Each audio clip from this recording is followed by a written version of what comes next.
Bonjour. Alors je vous donne une autre lecture spirituelle parce que on voit bien les deux rôles que ça peut prendre. Dans la vidéo précédente, je vous ai parlé de Jésus au désert. Et Jésus, dans ce cas-là, c'est moi, soumis à mes tentations.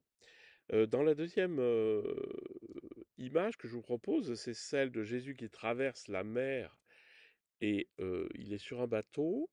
Il y a une tempête, l'eau rentre dans la barque, les disciples qui sont sur le bateau réveillent Jésus, et Jésus dit à la mer et au vent, tais-toi.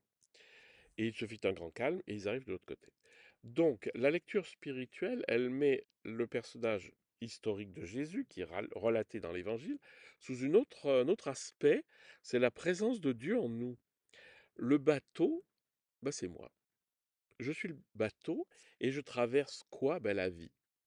Et lors de la traversée, eh ben, il peut y avoir des tempêtes et l'eau peut commencer à rentrer. Alors vous entendez très bien, quand on est submergé par les émotions, par tout ça, ça représente bien ce qui se passe dans la vie. Et il faut, enfin, ce qu'on sait au début de l'évangile, c'est que Jésus dort sur le coussin à l'arrière, donc là où le timonier dirige la barque. Donc le divin dort en moi. Dieu n'est pas éveillé en moi, c'est-à-dire que je ne l'ai pas réveillé. Les disciples réveillent Jésus, ça veut dire qu'en moi, je réveille la présence divine, et Jésus se lève. Et alors ça, c'est le mot de la résurrection, en fait, hein. La résurrection, c'est l'éveil de la conscience divine en moi. Et forcément, dès que la conscience divine est présente, il se fit un grand calme.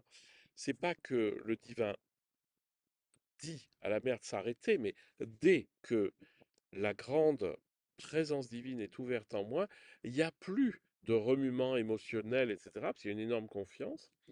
Et donc voilà, je voulais faire en cours cette analyse, mais voilà la lecture spirituelle qui vient de la théologie mystique, où dans ce texte, on va lire Jésus comme la présence du divin en moi.